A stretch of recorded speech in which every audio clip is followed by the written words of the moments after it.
Hi guys, it's me Shahana. Welcome to show. ഇന്ന് നമ്മൾ വന്നിരിക്കുന്നത് സുരേഷ് ഏട്ടൻ്റെയും സുമലതയുടെയും ഹൃദയഹാരിയായ പ്രണയകഥയെ പറ്റി പറയാനാണ്. അതിന് നമ്മുടെ കൂടെ ആരാന്നറിയോ? നമ്മുടെ എല്ലാവരും പ്രിയപ്പെട്ട സുമേഷ് ഏട്ടനും സുരേഷ് ഏട്ടനും സുമലതയും രാജേഷേട്ടാ ആൻഡ് ചിത്ര ചേച്ചി, welcome to show. Thank you. സുഖമായിട്ടിരിക്കുന്നു? ഈ ചോദ്യം ഫ്രഷാ, ആരും ചോദിച്ചിട്ടില്ല. ആദ്യമേ വേണ്ട, ഇങ്ങനെ ആദ്യം എൻ്റെ ഇത് പോയി, കുറച്ച് കഴിഞ്ഞിട്ട് നമുക്ക് നോക്കാം. ഞാൻ നേരത്തെ പറയാൻ വിചാരിച്ചെന്നാ, ഇത് ആരും ചോദിക്കാത്ത ചോദ്യമാണ് എന്ന്. പ്രശ്നമില്ല, ഇത് ആരും ചോദിച്ചില്ല. നമുക്ക് സുഖാണെന്ന്. സുഖാണോ? ഭക്ഷണം കഴിച്ചോ? ഭക്ഷണം കഴിച്ചു. മനസ്സ് നിറഞ്ഞു. ഓ, എനിക്ക് സന്തോഷമായി, ഒരാളെങ്കിലും ചോദിച്ചല്ലോ എന്നൊക്കെ. ഇനി നമുക്ക് മൂവിന്റെ പറ്റി ചോദിക്കാം. 16-ാം തീയതി തിയേറ്ററിൽ വരുക. എന്നെ മൂവിനെ പറ്റി പറയാനുള്ള വിശേഷം? മൂവി ഒരു ഫൺ എന്റർടൈൻമെന്റ് ആയിരിക്കും. പിന്നെ സുരേഷിനെയും സുമലതയും ആൾക്കാർ കണ്ടിട്ടുണ്ടാവുമെന്ന് താൻ കേസ് കൊടുത്തു. ഇതില് എന്താ, അവരെ കണ്ടിട്ട് ഇഷ്ടപ്പെട്ടിട്ടുണ്ടെന്നുണ്ടെങ്കിൽ ഒരു 2 മണിക്കൂറിലെ ലെങ്തിൽ അവരെ കണ്ടിരിക്കാൻ എല്ലാവരും തയ്യാറാവുക, റെഡി ആവുക. അതെ, കണ്ടങ്ങ് തകർത്തോളാനല്ലേ, ഞങ്ങളവിടെ തകർക്കുവാണെന്ന് നമ്മളിങ്ങനെ പൂത്തുലയുന്നുണ്ട്. ഒന്ന് കാണാൻ വേണ്ടിട്ടല്ല. അത് പറയാം. എന്നാത്തും കേസ് കൊടുക്കുന്നത് മൂവിക്ക് ശേഷം ചാക്കോച്ചൻ, ഡെഫിനറ്റ്ലി ചാക്കോച്ചൻ്റെ അഭിനയം നമ്മൾ ഒത്തിരി എല്ലാവരും ഭയങ്കരമായിട്ട് നമുക്ക് വരെ പറഞ്ഞിട്ടുണ്ട്. അതിനകത്ത് കുഞ്ചാക്കോനെ ഞാൻ കണ്ടില്ല എന്ന്. അറ്റ് ദ സെയിം ടൈം നിങ്ങളുടെ 2 ക്യാരക്ടർ, അതേ സുരേഷനും സുമലതയോ, അതോടുകൂടി വൈറലായി. അവിടുന്ന് ഒരു സെക്കൻഡ് പാർട്ട് നിങ്ങളുടെ കഥ വെച്ചിട്ട് എടുക്കുമെന്ന് പറയുമ്പോൾ അതെങ്ങനെയായിരുന്നു ആ ഒരു വഴിയിലോട്ട് വന്നേ? ഇത് ഈ സിനിമ ഇറങ്ങി, സിനിമ ഹിറ്റായി. അതിന്റെ കൂടെ തന്നെ നമ്മളെ ക്യാരക്ടേഴ്സിനെയും കൂടി ആൾക്കാർ ഒന്ന് ഇഷ്ടപ്പെട്ടു. കുറച്ച് റീൽസ് ഒക്കെ വന്നു, കമന്റ്സ് ഒക്കെ വന്നു. അപ്പൊ അതൊക്കെ കണ്ടിട്ട് മറ്റേ ഇവരുടെ കഥകളൊക്കെ എഴുതിയിട്ടൊക്കെ ഉണ്ടായിരുന്നു കമന്റിലൊക്കെ. അപ്പൊ അതൊക്കെ കാണുമ്പോ ഭയങ്കര സന്തോഷം. ആ ടൈമിൽ, ആ ജോലി ടൈമിലാണ് ഒരു ദിവസം ഇങ്ങനെ വൈകുന്നേരം ഇരുന്നിട്ട് രതീഷേട്ടനൊക്കെ പറഞ്ഞു, നമുക്ക് ഇതിന് ഒരു സ്പിൻ ഓഫ് ചെയ്തൂടെ? ജെക്കെയും രതീഷേട്ടനും വിവേകാർഷനും ഒക്കെ കൂടെ ഇരിക്കുന്ന സമയത്താണ്, നമുക്ക് ഇതിനൊരു സ്പിൻ ഓഫ് ചെയ്തൂടെ എന്ന് പറഞ്ഞു. ചെയ്യാം, നല്ല രസമല്ലേ, അതൊരു ഫൺ ടോക്കാണെന്ന് വിചാരിച്ചിട്ട് അന്ന് അങ്ങനെ വിട്ടാ. പക്ഷെ 2 ആഴ്ച കഴിയുമ്പോൾ അജിത്തേട്ടനും മാനുവേട്ടനും വിളിച്ചു, നമ്മള് പടം തുടങ്ങാൻ പോവാണ്, ഡേറ്റ് ഇന്നതാണ്, എങ്ങനെ ഓക്കെ അല്ലേ? സീരിയസ് ആയി ഇത്. ചിത്രനെ അത് കഴിഞ്ഞിട്ടാണ് ചിത്രനെ വിളിച്ചത് പ്രൊഡ്യൂസേഴ്സ്. എന്നെ വിളിച്ച കഥയെ പറയണ്ടല്ലേ? സത്യം പറഞ്ഞ കുറച്ചൊന്ന് റിലേ പോയി ഇങ്ങനെ ഇരുന്നു. ഇപ്പൊ നേരത്തെ പോലെ എന്താണ് പറഞ്ഞത് വിളിച്ചിട്ട്? പിന്നെ എന്നെ രതീഷേട്ടൻ ഇങ്ങനെ പറഞ്ഞു, ഒരു 2 മാസം ഫ്രീ, ഈ വരുന്ന 2 മാസം ഒന്ന് ഫ്രീ ആണെന്ന് പറഞ്ഞു. അപ്പൊ എന്റെ മനസ്സിലുണ്ട്, ഞാൻ ഓൾറെഡി എല്ലാ മാസവും ഫ്രീ തന്നെയാണ് എല്ലാ കാര്യം. അപ്പൊ പിന്നെ അടുത്ത 2 ദിവസം, കുറച്ച് ദിവസം കഴിഞ്ഞപ്പോ അജിത്തേട്ടനും ഇമ്മാനുവേലേട്ടനും വിളിച്ചു. അത് അവരാണ് വിളിക്കുന്നതെന്നപ്പോ എനിക്കറിയില്ലല്ലോ. അപ്പൊ ഞാൻ ആരോ പറ്റിക്കുന്ന പോലെ എനിക്ക് തോന്നി. പിന്നെ രതീഷേട്ടൻ ഇങ്ങനെ പറഞ്ഞിട്ടുണ്ടായിരുന്നില്ലേ എന്ന് പറയുമ്പോ അത് എന്തോ കാര്യമായിട്ടുള്ള തന്നെയാ സംസാരിക്കുന്നത്. ഡൗട്ട് അല്ല, രതീഷേട്ടൻ പറയുമ്പോ രതീഷേട്ടൻ സംസാരിക്കുമ്പോ ഞാൻ മാത്രമേ ഉണ്ടായിരുന്നുള്ളൂ. പിന്നെ ഇത് സീരിയസ് ആണെന്ന് മനസ്സിലായി. നായികാന്ന് കൂടി അറിഞ്ഞപ്പോ ഒരു കിട്ടുണ്ണിയേട്ടനായി പോയി. ഞാൻ പറഞ്ഞു, എന്റെ അവസ്ഥ ആരോട് പറഞ്ഞാലും അത് അവസ്ഥ തന്നെയാണല്ലോ. അപ്പൊ കിട്ടുണ്ണിയേട്ടന്റെ സെയിം അവസ്ഥയായി പോയി എന്റെ. പിന്നെ ഇതിപ്പോ പറയുമ്പോ ചിരിക്കുന്ന, അപ്പൊ ഞാൻ ഭയങ്കര ടെൻഷൻ, പേടി, സന്തോഷം, ഇതെല്ലാം ഉള്ളൊരു അവസ്ഥ. അപ്പൊ അച്ഛനും അമ്മയും അപ്പുറം ഉണ്ട്, എന്റെ അടുത്തുണ്ട്. പക്ഷെ അവര് വിചാരിക്കുന്നത് അപ്പൊ പിന്നെ ആരോ മരിച്ചു, അങ്ങനെയുള്ള ഒരു കോളാ വന്നിട്ടുണ്ടെന്നാ വിചാരിച്ചത്. അപ്പൊ മുഖത്തെ എക്സ്പ്രഷൻ എന്തോ സങ്കടമോ? അങ്ങനെയല്ല, ടെൻഷൻ അല്ലേ, ടെൻഷൻ അടിച്ചിങ്ങനെ ഇങ്ങനെ എന്നെ പിടിക്കുന്നെല്ലാം പറഞ്ഞില്ല, അങ്ങനെ ഇതെന്തോ പറ്റിപ്പോയി എന്നുള്ള രീതിയിലേ പെട്ടെന്ന് കുറച്ചൊരു 2 മിനിറ്റത്തേക്കുള്ള ഒരു സംഭവം ഒന്ന് ബ്ലാങ്ക് ആയി പോയി. അങ്ങനെ പെട്ടെന്ന് ഇങ്ങനെ അതേ സിനിമ. അന്നേരവും ഞാൻ അറിയുന്നില്ല ഈ 2 ക്യാരക്ടർ വെച്ചിട്ടുള്ള ഒരു വലിയൊരു മൂവിയാ ചെയ്യാൻ പോകുന്നതെന്ന് അറിയുന്നില്ല. അങ്ങനെ. അപ്പൊ ഈ മൂവി, എന്നാത്താൻ കേസോട് മൂവി ഇറങ്ങിക്കഴിഞ്ഞപ്പം നിങ്ങളുടെ ക്യാരക്ടർ ഹിറ്റ് ആയപ്പോ എന്തായിരുന്നു തോന്നിയത്? പ്രത്യേകിച്ച് ആ പാട്ട്, സോങ് ഒന്ന് പാടുവോ? ഒരു 2 വരി. അത് വേണ്ട. ഹൈപ്പിച്ചാണോ ലോപ്പിച്ചാണോ?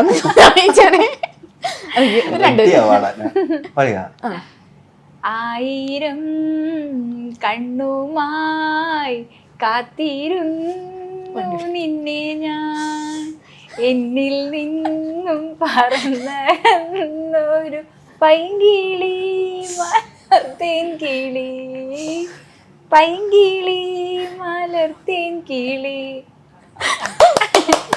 കൊള്ളാം കൊള്ളാം. കറക്റ്റ് ആ സീൻ ഇവിടെ വന്നു. അവിടെ കാറ്റടിക്കുന്നു, പാടുന്നു. ഓക്കെ. പാട്ടൊന്നും പാടാൻ സ്റ്റേജിൽ കയറി മര്യാദക്ക് വർത്താനം പോലും പറഞ്ഞിട്ടില്ലാത്ത ആളാ ഞാൻ. ഞാൻ പാട്ട് പാടി നായികയാ. അതെ, അതല്ലേ പാട്ട് പാടി പഠിച്ചിട്ടില്ലേ?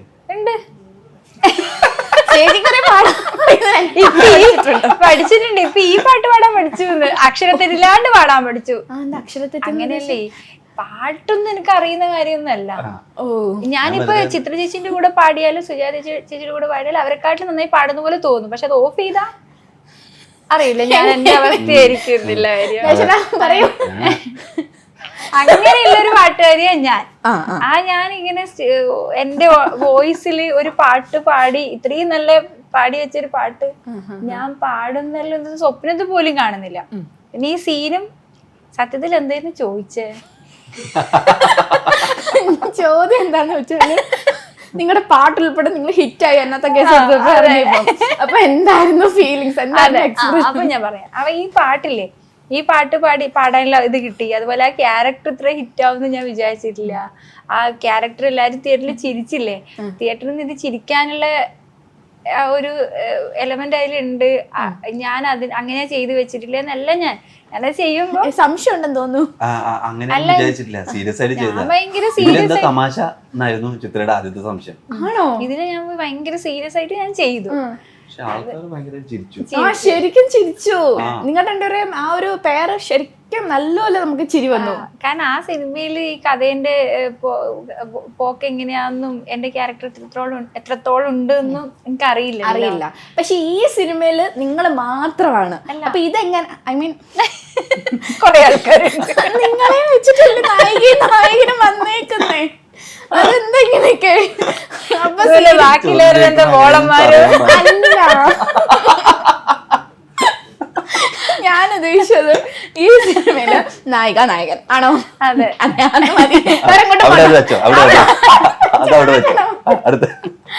അപ്പൊ സീരിയസ് ആയിട്ടാണോ അപ്രോച്ച് ചെയ്തത്? തമാശയായിട്ട് സെറ്റിൽ എങ്ങനെ ആയിരുന്നു? അല്ല, സെറ്റില് കുറച്ച് തമാശയും കാര്യങ്ങളെല്ലാം ഉണ്ട്. തമാശയല്ലേ, പക്ഷെ ഈ ക്യാരക്ടർ ചെയ്യാൻ വേണ്ടി ഫസ്റ്റ് ഡേ പോകുന്ന സമയത്തെല്ലാം മനസ്സിലുണ്ടല്ലോ, സുമലതയും സുരേഷ് ഏട്ടനെയും എല്ലാരും സ്വീകരിച്ചു. അപ്പൊ ഇനി ഇത് ത്രൂ ഔട്ട് ചെയ്യുമ്പോ ഒരുപാട് ഏരിയാസ് ചെയ്യാനുണ്ട്. ഇത് വരുമ്പോ കുറച്ചും കൂടി ഉത്തരവാദിത്വം ഉണ്ട് എന്നുള്ള ഒരു ബോധമുണ്ട്. ആ ബോധം മാത്രമേ അപ്പോൾ പോകുന്ന സമയത്ത് ഉണ്ടായിട്ടുള്ളൂ. പിന്നെ രതീഷ് ഏട്ടന്റെയും എല്ലാം നമ്മളോടുള്ള ആ ഒരു നല്ല കംഫർട്ട് ആക്കി തന്ന. അതെ, നിങ്ങളുടെ മൂവിയുടെ പോസ്റ്ററിൽ തന്നെ ഉണ്ട് അച്ഛനെ പോലെ നിൽക്കുന്ന, നമ്മളെ ചേർത്ത് പിടിച്ച്. പുള്ളി ഇല്ലാത്തത് ഞാൻ ഭയങ്കരമായിട്ട് മിസ് ചെയ്യുന്നു. പുള്ളി വേണമായിരുന്നു, പുള്ളിയോടും കൂടെ ചോദിക്കണം. കാരണം രജ് സാർ അഭിനയിച്ച് കാണിക്കുന്നുണ്ട് അല്ലേ? ആ കണ്ണുകൊണ്ടുള്ള ആ ഒരു വീഡിയോ ഇപ്പൊ ഇറക്കി അതൊന്ന് കാണിച്ചു തരുമോ? അങ്ങോട്ട് അതെങ്ങനെ? ഇങ്ങോട്ട് നിന്നിട്ട് ഇങ്ങോട്ട് കാണിച്ചാൽ മതി. ഉറക്കം വരുന്നില്ലേ പറയാം, നമുക്ക് ഉറക്കം മാറ്റിയേക്കാം.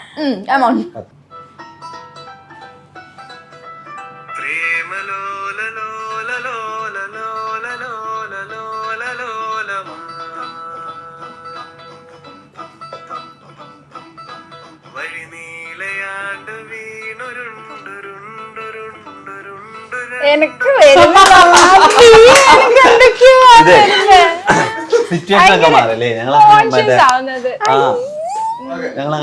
നമുക്കുള്ളത് വെച്ച് ബൂസ്റ്റ് ചെയ്യാം. ഉള്ളത് വെച്ച് ഞങ്ങൾ അവസാനം കൗണ്ടർ ഇടാം ലാസ്റ്റ്. ഓക്കെ, എന്നാലും കുഴപ്പമില്ല. പറ്റിയില്ലെങ്കിലും നമ്മളൊക്കെ അഡ്ജസ്റ്റ് ചെയ്തിരിക്കുന്നു. അങ്ങനെ ചെയ്തത് കൊണ്ട് അതെ, അവാർഡ് പോയി. നമ്മള് അവാർഡ് തന്നിരുന്നേ രാജേശ്വരൻ. പക്ഷെ അടിപൊളിയായിട്ട് ചെയ്തു കേട്ടോ. എന്താ ഓക്കെ, നമ്മൾ തിരിച്ച് ബാക്ക് ടു ക്വസ്റ്റ്യൻ ഞാൻ വിട്ടുപോയി. ഡയറക്ടറിനെ പറ്റി. ഡയറക്ടർ ഈ മൂവിയിൽ അഭിനയിച്ചിട്ടുണ്ടോ? ശരിക്കും ക്യാരക്ടർ ചെയ്തിട്ടുണ്ട്? ചെറിയൊരു ക്യാരക്ടർ ഉണ്ടല്ലേ? അല്ല, ഞാൻ ഇപ്പൊ രാജേഷ് ഏട്ടൻ സ്വന്തമായിട്ട് മൂവി ചെയ്യുന്നു. കാസ്റ്റിംഗ് ഡയറക്ടർ, ആക്ടർ, ഡയറക്ടർ, നിനക്ക് എപ്പോഴാ സമയം കിട്ടുന്നത്? ഇവിടെ എല്ലാവരും എല്ലാം ചെയ്യുന്നുണ്ട്. നിങ്ങൾ ഈ ആക്ടേഴ്സ് എന്തോ 2 പടം അഭിനയിച്ചാൽ ഞങ്ങൾ ഡയറക്ഷനിലോട്ട് പോവാ. വൈ പിന്നെ നല്ലതല്ലേ, കുറച്ചും കൂടി ആൾക്കാർക്ക് അവസരം കിട്ടുന്നതല്ലേ നല്ലത്. അത് സത്യം കേട്ടോ. ന്യൂ കമേഴ്സിനെ വെച്ചെടുക്കുന്ന അതാ, മൂവിയാണ് അതാ. PEPO അല്ലേ? പെപ്പോ പെപ്പോ പെണ്ണും പുതിയ പെണ്ണും പൊറാട്ടും. പെണ്ണും പൊറോട്ട, അതെ, പുതിയ മൂവി വരുന്നത്. അപ്പം ഇതിന്റെ ഇടയ്ക്ക് എങ്ങനെ സമയം കിട്ടുന്ന ആ മൂവി, ഇവിടുത്തെ പ്രൊമോഷൻസ്, ഷൂട്ട്സ് എല്ലാം കൂടെ ഹാൻഡിൽ ചെയ്യാൻ ഭയങ്കര ഡിഫിക്കൾട്ട് അല്ലേ? ഡിഫിക്കൽട്ട് എന്ന് വെച്ച് കഴിഞ്ഞാൽ ഇതിനേക്കാളൊക്കെ മറ്റേ തിരക്കുള്ള സമയങ്ങൾ ഹാൻഡിൽ ചെയ്യുന്ന ആൾക്കാരെയൊക്കെ ഞാൻ കണ്ടിട്ടുണ്ട്. പക്ഷെ എനിക്ക് അത്ര തിരക്കൊന്നും ഇഷ്ടമല്ല, പിന്നെ ബുദ്ധിമുട്ടാണ്. പക്ഷെ ഇത് പിന്നെ അനിവാര്യമായിട്ടുള്ള കുറെ കാര്യങ്ങളല്ലേ. ഞാൻ ഈ ആദ്യത്തെ പടമാണ് ഇങ്ങനെ ലീഡ് റോളിൽ വരുന്നത്, എന്തായാലും ഇതിന് വന്നാലേ പറ്റുള്ളൂ. പിന്നെ പെണ്ണും പൊറാട്ടും അത് ഷൂട്ട് തീരേണ്ട സമയമൊക്കെ കഴിഞ്ഞു, ചൂടൊക്കെ ആയതുകൊണ്ട് പിന്നെ കുറച്ചധികം നീണ്ടുപോയി. അല്ലെങ്കിൽ ഈ സിനിമ തുടങ്ങുന്നതിന് മുമ്പ് എപ്പോഴേ തീരേണ്ടതാണ്, ഷൂട്ട് തീരേണ്ട. പിന്നെ ഒരു 10 ദിവസം കൂടി ബാക്കിയുണ്ട്. ടെൻഷൻ ഉണ്ട്. പാച്ചല്ല, കുറച്ച് ഷൂട്ട് തന്നെ ആണോ? 10 ദിവസം കൂടെ ബാക്കിയുണ്ട്. അല്ല, ഈ മൂവി, അതായത് സുമലതയുടെ സുരേഷേട്ടൻ പ്രണയകഥ, ഈ മൂവി ഓൾമോസ്റ്റ് 110 ദിവസം അങ്ങോട്ട് നിന്നല്ലേ? അത്രയും എനിക്ക് തോന്നുന്നു ഭയങ്കര ഒത്തിരി ഡേയ്സ് നിന്ന് ഈ ഷൂട്ട് ഇട്ട്. അതെന്താ ഇത്രയും ദിവസം നീണ്ടേ? സത്യം പറ. ഓരോരോ കാലഘട്ടങ്ങളിലേക്ക് പോയി വരാനുള്ള സമയം. ഫിസിക്കലായിട്ട് മാറുന്നതും ഫിസിക്കലായിട്ട് മാറണം. ഈ പിന്നെ സെറ്റപ്പ് അത്രയുണ്ട്. ഇപ്പം 60 എന്ന് പറഞ്ഞു കഴിഞ്ഞാൽ 60 ഒരു ഏരിയ മൊത്തം സെറ്റ് ഇട്ടിരിക്കുക, ഒരു ദ്വീപ് മൊത്തം 60 സെറ്റാണ്. അപ്പോ അതേപോലെ എല്ലാ കാലഘട്ടത്തിലും അത്രയും വലിയ ആർട്ട് സെറ്റപ്പുകളുണ്ട്. ഇതൊക്കെ സെറ്റ് ചെയ്ത് വരാൻ കുറെ സമയം എടുക്കും. പിന്നെ അത്രയും ആൾക്കാരുണ്ട്, അഭിനയിക്കുന്ന അത്ര ആർട്ടിസ്റ്റുകളുണ്ട്. എല്ലാം കുറച്ച് മറ്റേ ചെറിയ ഞങ്ങളുടെ പ്രണയകഥയാണ് പറയുന്നതെന്നുണ്ടെങ്കിലും വീണ്ടും ബാക്ക് ഡ്രോപ്പിൽ വലിയൊരു ബിഗ് ബഡ്ജറ്റ് നാടകം നടക്കുന്നുണ്ട്. താജ്മഹൽ ഉണ്ട്. താജ്മഹൽ കാണിക്കുന്നുണ്ട്, എടുത്ത് കാണിക്കുന്നുണ്ട്. സ്വർണ്ണത്തിന്റെ താജ്മഹൽ അല്ലേ? അല്ല, മുകളിൽ ഭയങ്കര ഗ്ലിറ്റർ ഒക്കെ വന്നിട്ട് അതെ, ഒന്ന് കഴുകിയപ്പോ എന്തോ ഒന്ന് വീണു. താജ്മഹൽ ഉണ്ട്, പോട്ടെ. അതെ, താജ്മഹൽ ഉണ്ടല്ലേ? അപ്പൊ ഒത്തിരി ഭയങ്കര കാലഘട്ടമൊക്കെ പറഞ്ഞ വലിയൊരു മൂവി ആയതുകൊണ്ട് അത്രയും ദിവസം നീണ്ടുപോയതല്ലേ? ഓക്കെ. അപ്പൊ അതിൻ്റെ ഇടയ്ക്ക് നമ്മുടെ ഡയറക്ടറും അഭിനയിച്ചിട്ടുണ്ട് അതിനകത്ത് ചെറിയൊരു വേഷം. ഓക്കെ, ഇനി ഞാൻ ഒരു ചെറിയ സെഗ്മെന്റ് എന്ന് പറയാൻ പറ്റുമോ? എന്നാ ചെറിയ സെഗ്മെന്റ് എന്താണെന്ന് വെച്ചാൽ, നിങ്ങൾ എൻ്റെ ഗസ്റ്റ് ആണെന്ന് ഞാൻ കുറച്ച് പേരോട് പറഞ്ഞിട്ടുണ്ടായിരുന്നു. ഇന്നത്തെ എൻ്റെ ഗസ്റ്റ് നിങ്ങളാണ്. അപ്പം നിങ്ങളോട് ആസ് എ പബ്ലിക് അവരുടെ ഭാഗത്തു നിന്ന് ചോദിക്കാൻ കുറച്ച് ക്വസ്റ്റ്യൻസ് ഞാൻ പറഞ്ഞു. നിങ്ങൾക്ക് എന്താ ചോദിക്കാനുള്ളതെന്ന് പറഞ്ഞാൽ കുറച്ച് പബ്ലിക് ക്വസ്റ്റ്യൻസ് ഞാൻ പ്രിപ്പയർ ചെയ്തിട്ടുണ്ട്. അവരെ വിളിച്ചോണ്ട് വരാൻ പറ്റുമല്ലോ. അപ്പൊ പിന്നെ എന്നെ ഇവിടെ തടിച്ചാക്കും വേണ്ട. പബ്ലിക് ആണോ അല്ല, ഞാൻ ഡയറക്റ്റ് ചോദിക്കാം. ഇത് പബ്ലിക് പബ്ലിക് ക്വസ്റ്റ്യൻ. ഇല്ല. ഓക്കെ, ഒന്നാമത്തെ ക്വസ്റ്റ്യൻ രാജേട്ടനെ, റിയൽ ലൈഫിൽ ഇങ്ങനെ തന്നെയാണോ? എങ്ങനെയാണോ? അതായത് മൂവിയിലെല്ലാം ചെയ്ത കോമഡി ക്യാരക്ടേഴ്സ് ആണ്. ഭയങ്കര എന്താ പറയാ, നമ്മുടെ ഇതിനകത്ത് പറയുന്നില്ലയോ, ടീച്ചറിന്റെ കത്താണോ? എങ്കിൽ പിന്നെ എനിക്ക് വേണ്ട അയ്യേ എന്ന് പറഞ്ഞ് കളയുന്ന ആ സീനൊക്കെ ഇല്ല. അതെന്ന് പറഞ്ഞാൽ ഭയങ്കര പൊട്ടിത്തെറിയെന്നും പറയാൻ പറ്റത്തില്ല, ഭയങ്കര എന്താ പറയാ ആക്റ്റീവായ ഹൈപ്പർ ആക്റ്റീവ് ഒരു പേഴ്സണെ പോലെ. അങ്ങനെ തന്നെയാണോ ലൈഫിലും, റിയൽ ലൈഫിലും? റിയൽ ലൈഫിൽ അങ്ങനെയാണോ? ഞാൻ അല്ലേ, ഞാൻ അങ്ങനെയല്ലാന്ന് തോന്നുന്നു. റിയൽ ലൈഫിൽ എത്ര ഫണ്ണൊന്നും അല്ലാന്ന് തോന്നുന്നു. പിന്നെ ഭയങ്കര കംഫർട്ടബിൾ ആയിട്ടുണ്ടാവുന്ന സ്ഥലങ്ങളിൽ ഇപ്പം ചിത്രം പിന്നെ നിൽക്കാൻ പറ്റാത്തോണ്ടാ ഫണ്ണാവുന്നത്. ശിവത്തൊക്കെ പിടിച്ചു നിൽക്കണം, അതുകൊണ്ട് അങ്ങനെ എനിക്ക് ഭയങ്കര കംഫർട്ടബിൾ ആയിട്ടുണ്ടാകുന്ന സ്ഥലങ്ങളിൽ ഞാൻ മറ്റേ ചറവറ സംസാരിക്കും, ചളുവാണ്. അല്ലാത്ത സമയത്ത് അത്ര കുറച്ചൊക്കെ റിസർവ്ഡ് ആയിട്ടുള്ള ആളാണ്. ഓക്കെ, രണ്ടാമത്തെ ക്വസ്റ്റ്യൻ, ഫിലിം ഫീൽഡിലേക്ക് വന്ന ടൈമിൽ ഉറപ്പായിട്ടും എല്ലാവരും നെഗറ്റീവായിട്ട് സംസാരിച്ചിട്ടുണ്ടായിരിക്കുമല്ലോ, ഉണ്ടോ? അങ്ങനെ എനിക്ക് സിനിമ ചെയ്യണം, ആഗ്രഹ സിനിമയിലോട്ട് ഞാൻ പോവുക എന്ന് പറയുമ്പോൾ അവർ അത് വേണ്ട, അല്ലെങ്കിൽ അത് ശരിയല്ല എന്നൊക്കെ പലയിടത്തും നമുക്ക് അങ്ങനെയല്ല വരിക. അങ്ങനെ വന്നിട്ടുണ്ടോ? ഞാൻ ഈ പിന്നെ ജോലിയൊക്കെ ഉണ്ടായിരുന്ന സമയത്താണ് പിന്നെയാണ് സിനിമ ഫീൽഡിലേക്ക് ഇറങ്ങിയത്. അപ്പൊ ജോലി ചെയ്യുന്ന സമയത്ത് നമുക്ക് ഇത് തന്നെയാണ് ആഗ്രഹം, പക്ഷെ അതാരും അറിയില്ലല്ലോ. നമ്മൾ ജോലിയൊക്കെ വിട്ടു നിൽക്കുമ്പോൾ വേറെ ജോലിയൊന്നും ഇല്ല, സിനിമയിലേക്ക് വേണ്ടി തെണ്ടി നടപ്പാണ് എന്നുള്ള രീതിയിൽ സംസാരിക്കും. അപ്പോ പിന്നെ ആൾക്കാരൊക്കെ എന്താ മോനെ നിന്റെ അച്ഛനൊക്കെ പിന്നെ ജോലിയൊന്നുമില്ല, വയസ്സായി, നീ നോക്കണം എന്നൊക്കെ പറഞ്ഞിട്ട് വീട്ടിൽ നിന്ന് നാട്ടുകാരുടെ സ്ഥിരം ഉപദേശങ്ങളും പരിപാടികളൊക്കെ എപ്പോഴും ഉണ്ടാവും. അപ്പൊ ഞാൻ മുടി അങ്ങ് നീട്ടി വളർത്തി. ഞാൻ മുടി അങ്ങ് നീട്ടി വളർത്തി. അപ്പൊ ഈ പിന്നെ ആൾക്കാർക്ക് എന്തോ പ്രശ്നമുണ്ടല്ലോ എന്നുള്ള രീതിയിൽ ഒന്നും അടുക്കാതായി. അങ്ങനെയാണ് അതിനെ തരണം ചെയ്തത്. ഈ മുടി അല്ല, ഈ മുടിയുടെ എനിക്ക് അതുകൊണ്ട് പറ്റില്ല. മുടി നീട്ടി വളർത്തിയത് എന്തുകൊണ്ടാ? അത് പണ്ട് മുതലേ അങ്ങനെയാണ്. മുടി നീട്ടിയാലും കുറച്ച് ആൾക്കാരില്ലേ നമ്മളോട് ഒന്ന് അടുക്കാനൊന്നും പേടിക്കും ആൾക്കാർ. പോയിക്കോട്ടെ അങ്ങനെയുള്ള ഒരു ആറ്റിറ്റ്യൂഡിലായിരിക്കും.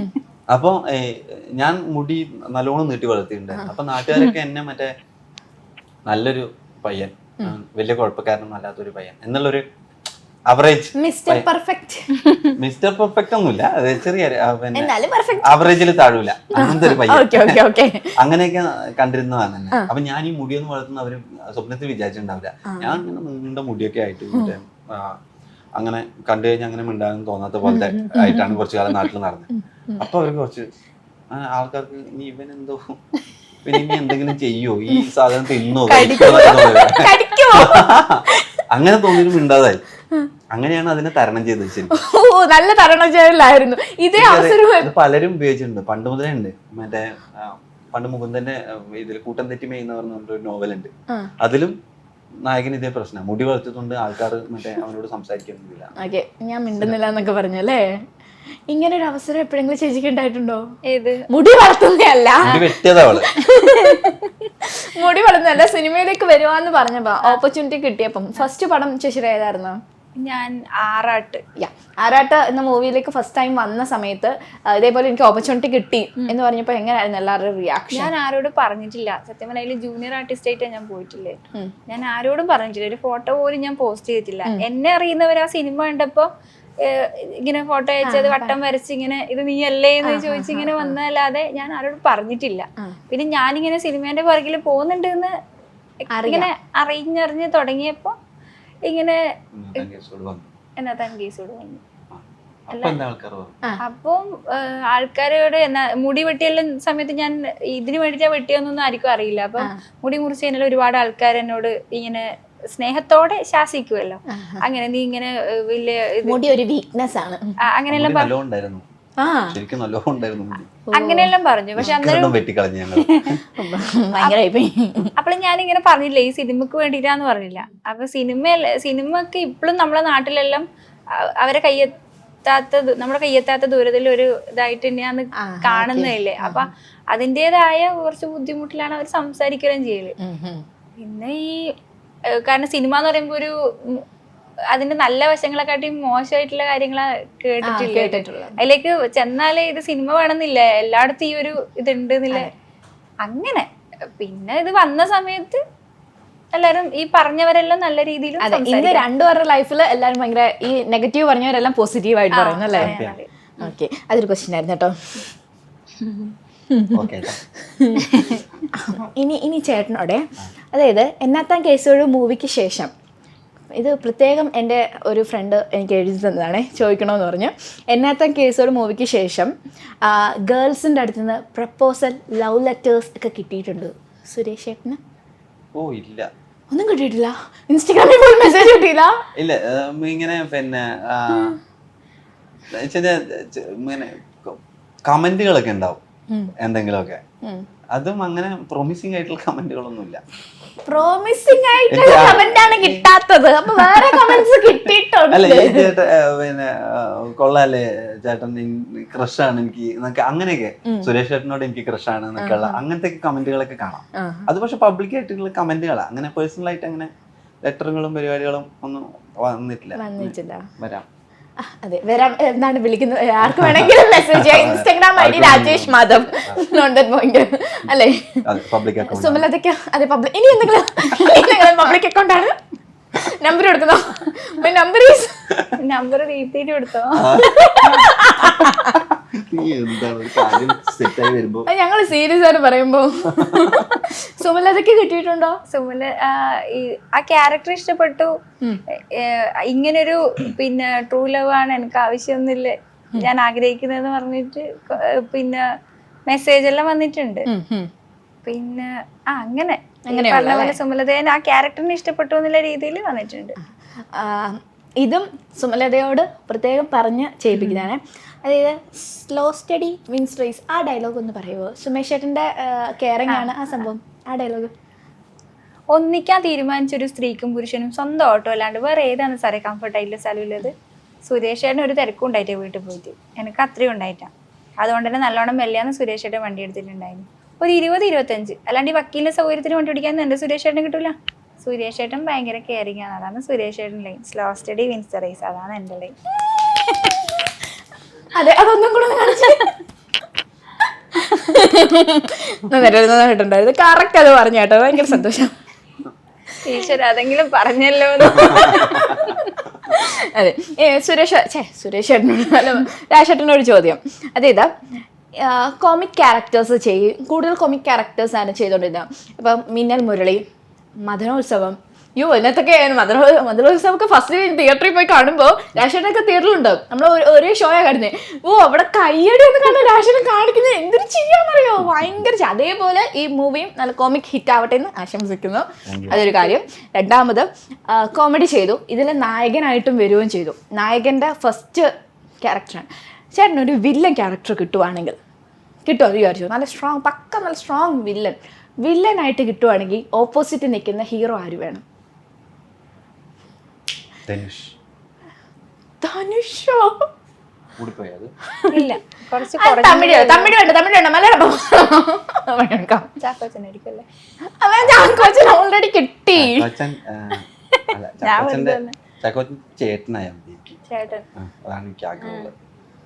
ഞാൻ ചോദിച്ച ചോദ്യം വില്ലനാണെങ്കിൽ ഫഹദ് ഫാസിൽ വില്ലനാണോ അല്ലേ?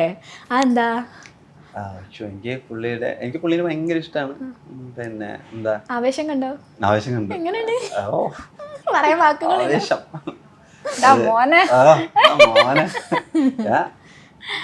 എല്ലാരും ഫാഫ ഫാൻസ് ആണല്ലോ. പിന്നെ നമുക്ക് മറ്റേ പറയുമ്പോ അറ്റത്തേക്ക് പറയണമല്ലോ, അതുകൊണ്ട് ഞാൻ അറ്റത്തേക്ക് പറഞ്ഞ. എനിക്ക് പിന്നെ മമ്മൂക്കയുടെ ലാലേട്ടന്റെ ആണ് പിന്നെ പേര്. അതെ, അത് പിന്നെ പറയാതിരിക്കുന്നതല്ലേ നല്ലത്. അതുകൊണ്ട് ഫാഫ മതി, നമുക്ക് ഫാഫ കൊണ്ട് തൃപ്തിയാകാം അല്ലേ? ശരിക്കും സുമലതയോട് പ്രണയം തോന്നിയിട്ടുണ്ടോ? സുമലതയോട് സുരേഷിന് പ്രേമം തോന്നിയിട്ടുണ്ട്. ചിത്ര എന്റെ ഭയങ്കര അടുത്ത ഫ്രണ്ടാണ്. ഞങ്ങള് മറ്റേ നല്ല ചളു കളിക്കൂട്ടുകാരാ, മറ്റേ ചളു ടീംസാണ്. നല്ല രീതിയിൽ ചളു പറയല്ലേ തോന്നി. സെറ്റിൽ എങ്ങനെയായിരുന്നു? അപ്പം ഈ ഇത്ര 110 ദിവസം എങ്ങനെയായിരുന്നു സെറ്റില്? ഭയങ്കര പാടായിരുന്നു. സഹിച്ചല്ലേ? വയ്യ എനിക്കെന്നൊക്കെ, രക്ഷപ്പെട്ടാ മതിയായിരുന്നു എന്നൊക്കെ. ഇങ്ങനെയല്ലല്ലോ അന്നേരം പറഞ്ഞോട്. നീ മടിയിരി. എങ്ങനെയുണ്ടായിരുന്നു സെറ്റിലെ ഫണ്ണി മൊമെന്റ്സ്? സെറ്റ് ഭയങ്കര രസമായിരുന്നു. നമ്മളെല്ലാവരും പിന്നെ നാട്ടില് കുറേ നാട്ടുകാരാണ് ഉള്ളത്. എല്ലാരും നമ്മൾ നിങ്ങൾ എല്ലാരും കണ്ണൂര് പിടിക്കുന്നത് എന്നാത്ത കേസുകളും അവിടെ തന്നെ, ഈ സ്ലാങ് ഉൾപ്പെടെ എല്ലാം കണ്ണൂര്. പണ്ട് കണ്ടപ്പോ ചോദിച്ചിരുന്ന ഇതേ ചോദ്യം ഞാൻ ചെറുതായിട്ട്. അതെ, എന്നാ കണ്ണൂര് പിടിക്കുന്നേ? ഇത് പിന്നെ കംഫർട്ടബിൾ ആയതുകൊണ്ടാണ്. എന്ന് വെച്ച് കഴിഞ്ഞാൽ രതീഷ് ചേട്ടനാണ് സിനിമ ചെയ്യുന്നത്. അപ്പൊ രതീഷ് ചേട്ടന് സ്വന്തം ഭാഷയിലുള്ള നമ്മളുടെ ഫണ്ണുണ്ടല്ലോ, നമ്മള് അതായിരിക്കും ഒറിജിനൽ ആയിട്ട് വരുന്ന തമാശകൾ. അപ്പോൾ ആ തമാശകൾ വരാൻ വേണ്ടിയിട്ട്, ആ തമാശകൾ നമുക്ക് ഇഷ്ടമാണ്. അപ്പൊ ആ തമാശകൾ ആൾക്കാരും കൂടി കണ്ടിട്ട് രസിക്കട്ടെ എന്ന് വിചാരിച്ചിട്ടാണ്. പിന്നെ അത് അങ്ങനെ തന്നെ പിടിക്കണം എന്നുള്ള നിർബന്ധമൊന്നും കൊണ്ടല്ല. ഇപ്പൊ ഇത് കണ്ടു കഴിഞ്ഞാൽ മനസ്സിലാവും നമുക്ക്. ഇപ്പൊ എന്നാത്താൻ കേസോട് ആ ടെറൈനിൽ അങ്ങനെ ആയതുകൊണ്ട് തന്നെയാണ് നമുക്ക് അത് അത്രയും ആക്സെപ്റ്റൻസ് കിട്ടുന്നത്. ഇപ്പോ ഇങ്ങനെയുള്ള സിനിമകൾക്കെല്ലാം ആ ടെറൈൻ്റെ പ്രത്യേകത ഭയങ്കരമായിട്ട് സ്വാധീനിച്ചിട്ടുണ്ടാവും ആ സിനിമകളെ. അതുകൊണ്ടാണ്. അല്ലാതെ ഇനി അങ്ങനെ അല്ലാത്തൊരു സിനിമ എടുക്കുമ്പോൾ സ്വാഭാവികമായിട്ട് എന്തായാലും നമ്മള് വേറെ ടെറൈനുകൾ തേടിപ്പോ അല്ലേ? മിന്നൽ മുന്നിലേക്കകത്ത് വേറെ ടൈപ്പിലെ ഡയലോഗ് വരുന്നുണ്ട്. കനകം കാമിനി കലഹം, നീലവെളിച്ചം, അങ്ങനെ കുറച്ച് സിനിമകളൊക്കെ ചെയ്തിട്ടുണ്ട്. അതല്ലാതെ പക്ഷെ ആൾക്കാർ ഓർത്തിരിക്കുന്ന സിനിമകൾ എല്ലാം ആയതുകൊണ്ടാണ്. തീർച്ചയായിട്ടും. പിന്നെ ഇനി രാജേഷ് ചേട്ടനും ഏറ്റവും ഇൻസ്പയറിംഗ് ആയിട്ടുള്ള ഒരു സ്റ്റോറി പറയുമോ? സ്റ്റോറിയോ? അതൊരു പബ്ലിക് ക്വസ്റ്റ്യൻ ആണ്. ഒരു ഇൻസ്പയറിംഗ് ആയിട്ടുള്ള ഒരു സ്റ്റോറി. ഈ വന്ന വഴികളിൽ വല്ലതും അല്ലെങ്കിൽ ആരെങ്കിലും പറഞ്ഞു കേട്ടിട്ടുള്ളേ കാണും, ആലോചിച്ച് നോക്കിയേ. എനിക്ക് അതിനെ കുറിച്ച് അങ്ങനെ ഡീറ്റെയിൽ ആയിട്ട് അത് കാര്യമായിട്ട് അറിയാത്തതുകൊണ്ട് നമ്മളിങ്ങനെ എവിടെന്നെങ്കിലും ഒക്കെ പൊട്ടുംപൊടിയൊക്കെ മാത്രമേ അറിയുള്ളൂ. ഒരു കഥയുടെ ഡീറ്റെയിൽസ് റിയൽ ആയിട്ട് അറിയാത്തതുകൊണ്ട് ഇല്ല. ശരിയാവും. മോട്ടിവേഷൻ ആയിട്ടുള്ള ഇൻസ്പയറിംഗ് ആയിട്ടുള്ള കാണും എന്ന് ആലോചിക്കും. എനിക്ക് ഇവരുടെ എല്ലാവരുടെയും ഇപ്പോൾ ടോവിനോയുടെ കരിയർ എനിക്ക് ഭയങ്കര രസമായിട്ട് തോന്നിയിട്ടുണ്ട്. നല്ല ഇൻട്രസ്റ്റിംഗ് കരിയറും വന്ന വഴിയൊക്കെ ഭയങ്കര ഇൻട്രസ്റ്റിംഗ് ആയിട്ട് തോന്നിയിട്ടുണ്ട്. ഇതേപോലെ ഈ ഒന്ന് വീണു എന്ന് തോന്നിയെടുത്ത് എണീറ്റ് വന്നു കഴിഞ്ഞാൽ ഫഹദിന്റെ ലൈഫ് എടുത്തു പറയേണ്ടത് തന്നെയാണ്. അതെ, പുള്ളിയുടെ കൺവിക്ഷൻസ് എല്ലാം ശരിയായിരുന്നു എന്നുള്ളത് തിരിച്ചറിയാൻ വേണ്ടിയിട്ട് നമ്മൾ എടുക്കുന്ന സമയമല്ലേ, അതൊക്കെ ഭയങ്കര ഇൻസ്പയറിംഗ് ആയിട്ട് തോന്നിയിട്ടുണ്ട്. പിന്നെ അങ്ങനെ പിന്നെ പിന്നെ ഒരുപാട് രസമുള്ള കഥകൾ നമ്മൾ കേൾക്കുന്നുണ്ട് ഒരാൾക്കാരുടെ. പക്ഷെ അങ്ങനെ നോട്ട് ചെയ്തിട്ട് ഇങ്ങനെ ഇൻസ്പയറിംഗ് ആണെന്ന് പറയാൻ പാകത്തിന് എനിക്ക് അങ്ങനെ കിട്ടുന്നില്ല. സാരമല്ല, ഇത് കഴിയുമ്പോൾ നമുക്ക് ഷോർട്ട് ആയിട്ട് എടുക്കാം. കിട്ടും. അപ്പോഴത്തേക്കും ഒന്ന് ആലോചിച്ച് ചോദിച്ചു. അടുത്തൊരു ചോദ്യം എന്ന് പറയാൻ, ഈ മൂവിയുടെ ട്രെയിലറിന്റെ ലാസ്റ്റ് ഡ്രാമയെ പറ്റി പറയുന്നുണ്ട്. ഐ മീൻ ഫോക്ക് എന്ന് എഴുതി വെച്ചിട്ടുണ്ട്. അപ്പൊ ഈ മൂവിക്കകത്ത് ഡ്രാമ വരുന്നുണ്ടോ? 3 കാലഘട്ടം വരുന്നുണ്ട്. ഡ്രാമയെ പറ്റി കൂടുതൽ ഡ്രാമ നിങ്ങൾ മറ്റേ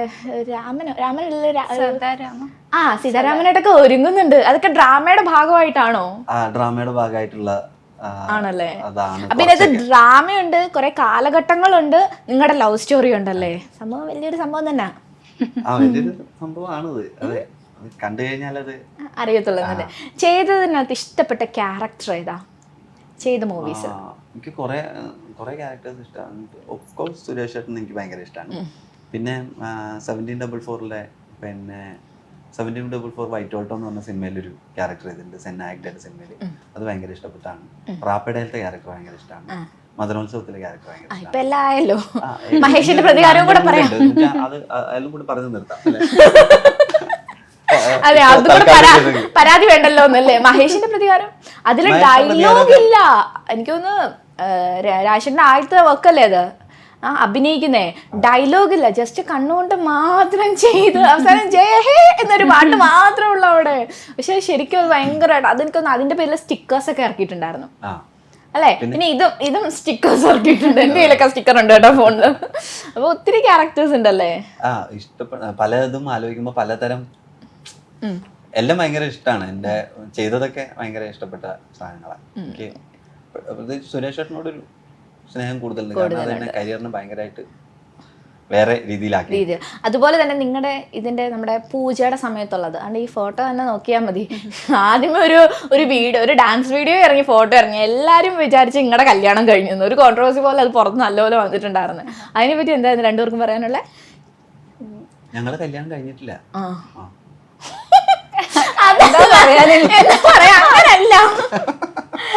അതെ, പിന്നെ എന്താ, അതൊരു പ്രൊമോഷണൽ മെറ്റീരിയൽ ആയിരുന്നു. അത് ആരുടെ ബുദ്ധിയായിരുന്നു അങ്ങനെ ചെയ്യാന്ന്? രതീഷ് ബാലകൃഷ്ണ പൊതുവാണ്. സിമ്പിൾ ആയിട്ട് തീർന്നു. ഒരു വാക്ക് ഈ ഡയറക്ടറിനെ പറ്റി ഒന്ന് പറയുമോ?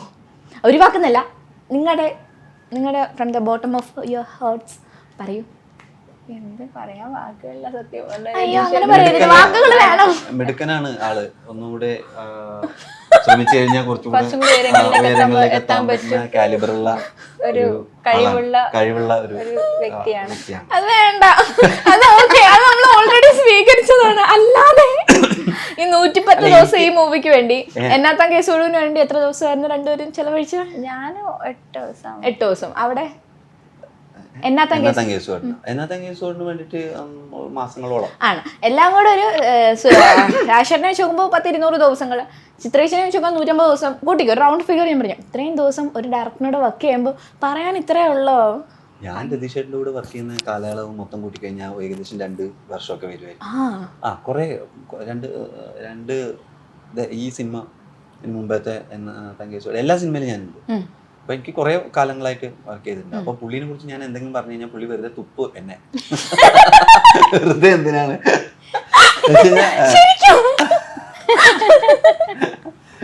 പുള്ളി വെച്ചുകഴിഞ്ഞാൽ ഇതാണ് അതിന്റെ സത്യം. ഞാൻ ആ പടങ്ങളിൽ ഇനിയും പുള്ളിയുടെ പടങ്ങളിൽ വർക്ക് ചെയ്യണമെന്ന് ഭയങ്കരമായിട്ട് ആഗ്രഹമാണ്. ഞാനൊന്നും പറയുന്നില്ലെന്ന്. അല്ല, ഇന്നത്തെ പടത്തിൽ ഞാനുണ്ട്. അടുത്ത പടത്തിലും ഉണ്ടോ? ഇതെന്താ ഇങ്ങനെ? അതിന്റെ സെക്കൻഡ് പാർട്ടാണോ? ഇതിന്റെ സെക്കൻഡ് പാർട്ടല്ല, വേറെ ഒരു ഞാനൊരു റോളിൽ അടുത്ത സിനിമയിലും കൂടി വിളിച്ചിട്ടുണ്ട്, പറഞ്ഞിട്ടുണ്ട്. അപ്പം കറന്റ് ഇനി ഏതൊക്കെ മൂവീസ് ആണ് വരാൻ? അയ്യോ ഒരു മിനിറ്റ് ഒരു മിനിറ്റ് ഡോണ്ട് മൈൻഡ്, ഇവിടെയും കൂടെ ഒന്ന് ഡയറക്ടറിനെ പറ്റി. ഡയറക്ടറെ പറ്റി എന്തൊരു രാശിയുടെ പറയണ്ടേ? അതെ, പുതുവാള്. അയ്യോ ഈ സെറ്റിൽ എങ്ങനെയൊക്കെ ആയിരുന്നോ ചേച്ചി? അയ്യോ ഇതിനേക്കാളും കഷ്ടമായി, ഇതിപ്പോ ഉറക്കമെന്നുണ്ടാ, എവിടെയോ ഒരു കിളി പോകുന്ന പോലെ പോയിട്ടുണ്ട്. രതീഷേട്ടനെ പറ്റി എന്താ പറയാനെന്തില്ലേ, അങ്ങനെ വലിയ എന്താ ഭയങ്കര താത്വികപരമായി പറയാൻ എനിക്ക് സത്യം പറഞ്ഞാൽ അറിയില്ല. താത്വികം വേണ്ട, എന്താ വെച്ചാ എനിക്ക് അങ്ങനെ പറയാൻ അറിയില്ല. അങ്ങനല്ല, രണ്ട് വാക്കുകൾ ഒരു വാക്ക് പറഞ്ഞു രാജേട്ടാ, എന്ത് പറയണ്ട വെച്ചാ പവർഫുൾ ആണോ ജാവ? രതീഷ് ചേട്ടൻ എന്താ പറയണ്ടേ, പൊളിയാണ്, കിടുവാണ്, അന്യായമാണ്. Thank you so much, welcome. നമുക്ക് ഇത് കഴിയുമ്പോൾ രവിശേട്ടൻ ഉണ്ടായിരുന്നെങ്കിൽ വളരെ നന്നായിരുന്നേനെ.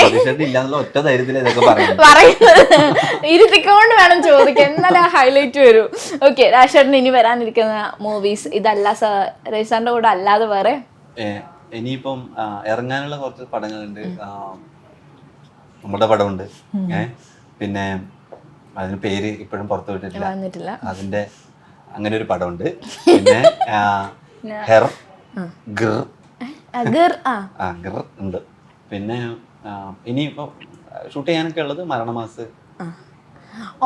മരണമാസിന്റെ ഇപ്പൊ ഇറങ്ങിയല്ലോ അല്ലേ? ഓൺ മൂവി, സ്വന്തം മൂവി, ഡയറക്ഷൻ മൂവി, അത് എന്നത്തേക്കാ റിലീസ്? ഈ വർഷം ഇറക്കണമെന്നാണ്. ഈ വർഷം ഡേറ്റ് അങ്ങനെ തീരുമാനിച്ചിട്ടില്ല. അത് ന്യൂ കമേഴ്സിനെ വെച്ചിട്ടുള്ളൊരു മൂവിയാണ്. എങ്ങനെയുള്ള അതിന്റെ സ്റ്റോറി? ഐ മീൻ ഒരു നാട്ടുമ്പുറം കഥയാണ്. അതും കണ്ണൂർ തന്നെയാണോ ഷൂട്ട്? അല്ലല്ല, കൊല്ലംകോട്, പാലക്കാട്. ഓ, നിങ്ങൾ ഈ കൊച്ചിക്കൊന്ന് വരുമോ? എനിക്ക് ഈ പാലക്കാട് ഇത് തൊട്ടപ്പുറത്ത്, പാലക്കാട് 2 മണിക്കൂറൊക്കെ യാത്ര ചെയ്ത് കഴിഞ്ഞാൽ മതി. തൊട്ടപ്പുറത്ത് ഡോറപ്പുറത്ത് അവിടെ ഉണ്ടെന്നല്ലേ? എന്നെ ഇങ്ങനെ വരെ എത്തിയില്ലേ? ഇനിയിപ്പോ കൊച്ചിക്ക് ചെറിയ ദൂരം. അടുത്ത വർക്ക് ഇവിടെ കൊച്ചി. മരണമാസം ഇവിടെ ആയിരിക്കുമോ? കൊച്ചിയിലായിരിക്കും? മരണമാസം കൊച്ചിയിലെ. ഓ, സന്തോഷം. മരണമാസം അടുത്ത 1-2 പടങ്ങൾ ഇല്ല, മരണമാസം കൊച്ചിയിലായിരിക്കും. ഒന്നും കൂടി പൊന്നാനി പോയാനുണ്ട്. പൊന്നാനിയിലോ കേട്ടോ അടുത്ത വർക്ക്. ഓക്കെ, എന്തായാലും നമ്മുടെ 16-ാം തീയതി നമ്മൾ മൂവി തിയേറ്ററിലേക്ക് വരുവാണ്. പ്രേക്ഷകരോട് എന്താ പറയാനുള്ളത്? അത് രണ്ടുപേരും നിങ്ങളുടേതായ രീതിയിൽ കണ്ണൂർ സ്ലാങ് വെച്ചെന്ന് പറയുമോ? എന്തായിട്ടും വരണം, എല്ലാരും കാണണം. കൊറേ നാള് മെനക്കെട്ട് പണിയെടുത്തതാണ്. അതുകൊണ്ട് ഞാൻ മാത്രല്ല, രതീഷ്, ബാലകൃഷ്ണ പൊതുവാളും, അയ്യോ സാറും, പിന്നെ നമ്മളെ ഒപ്പരൂല്ലേ കൊറേ ആളുണ്ടല്ലേ. ബെനിയാന്ന് പേര് പറയാൻ വേണ്ടിട്ട്. എത്ര ആൾക്കാരെ പേരെല്ലാം ഒരുമിച്ച് ഇങ്ങനെ പറയല് എന്നെല്ലാം പറഞ്ഞാല് ഭയങ്കര മെനക്കെട്ട പണിയാണ്. അപ്പൊ അങ്ങനെ നല്ല പടമാണ്, നല്ല കളറിലുണ്ട്, മജാ പടം. പിന്നെ നിങ്ങളെ അലോസരാക്കൂല എന്തായിട്ടും. അബദ്ധം പറ്റിയൊന്നും പകുതി എനിക്ക് മനസ്സിലായിട്ടില്ല. എല്ലാരും വന്ന് കാണണം. അതെ, തർജിമ. ഓക്കെ, എല്ലാരും വന്ന് കാണണം. അത് 16-ാം തീയതി തിയേറ്ററിലേക്ക് എത്തുകയാണ്. ഒരു വലിയൊരു സക്സസ്. സുമലതയുടെയും സുരേഷേട്ടന്റെയും സെക്കൻഡ് പാർട്ട് എന്ന് തന്നെ പറയാം. സെക്കൻഡ് പാർട്ട് എന്നല്ല, ഫസ്റ്റ് പാർട്ടാണ്. ബട്ട് എന്നാലും എന്നാത്തന്നെ വന്നൊരു സ്പിൻ പോലെ അല്ലേ? അത് വലിയൊരു സക്സസ് ആവട്ടെ. 100 days മൂവി പോട്ടെ. എന്നിട്ട് എനിക്ക് ഇതേപോലെ നിങ്ങളെ 100 days ഇന്റർവ്യൂ ചെയ്യാൻ കിട്ടിയ അവസരം കിട്ടട്ടെ. എന്നെ കിച്ചുമോന്ന് അറിയില്ല, 100 days കഴിഞ്ഞാലേ. ഓ, അത് കിച്ചുമോന്ന് അറിയില്ല. ഓക്കെ ഓക്കെ, സാരമില്ല, ഞാൻ അന്നേരം വിളിക്കാം. വേണമെങ്കിൽ ഞാൻ എവിടാണോ അവിടെ ഒന്ന് ഞാൻ പ്ലീസ്. ഒരു മാഡം ഇപ്പോഴും എനിക്കൊരു അവസരം തരണം മാഡം, പ്ലീസ് മാഡം. സോ ഒരു അവസരം ഒന്ന് കൺസിഡറേഷൻ പ്ലീസ്. ഉറക്കൊക്കെ ഞാൻ കളഞ്ഞല്ലോ, കൺസിഡറേഷൻ. എനിവേ, വലിയ സക്സസ് ആവട്ടെ. താങ്ക് യു സോ മച്ച് ഇത്രയും നേരം നമ്മുടെ ഒപ്പം ഇരുന്നത്. Thank U.